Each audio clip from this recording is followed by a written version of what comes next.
Kuna shida. Kwani nimefinya gani? Acha nimpige.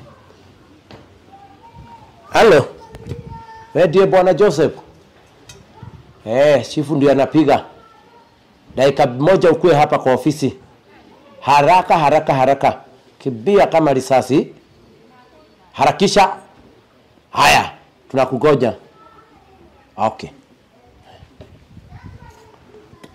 Bwana Chifu. Mzuri.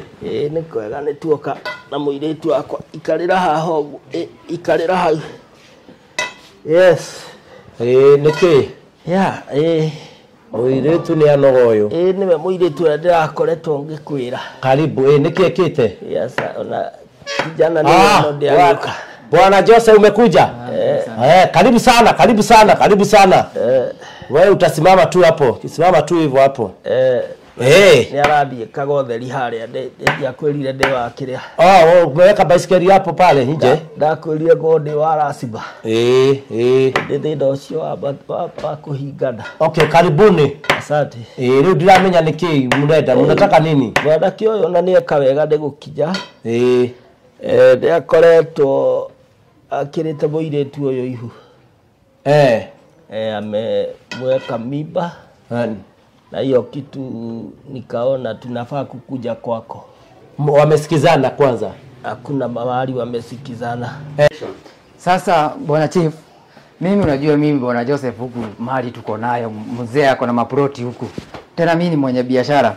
Sasa nilikuwa nimesema mtoto kama ni kijana nampatia kampuni 2, magari 2 na mansion nyumba 2. Na further that nimpatie milioni ngapi? 2. Kama mtoto ni msichana nampatia nyumba 1, gari 1, kampuni 1 na milioni 1. Mzee tuko sawa sawa? Ati kama ni msichana? Kama mtoto ni msichana nampatia gari 1, kampuni 1, milioni 1. Tuko sawa sawa hadi hapo? Mzee uko sawa sawa? Au mehega murio. Na sasa juu naona muda huko kwangu kuna mahali nilikuwa nakimbia. Mtaniwia radhi. Hakili na thina nie ndi muigane. Sawa tutaongea. Aya kuja kwanza. Kuja.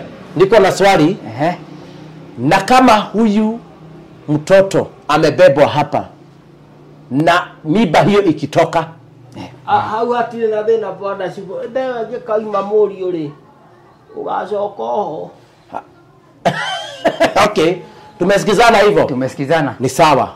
Mzee kama amesema mimi niko sawa. Ingikoima ri. Sawa. Ugacoka ho tuinuke muiretu. Kwa hivyo hakuna kesi ilikuwa? Ni hega Chifu. Haya, sawa, asante. Okay.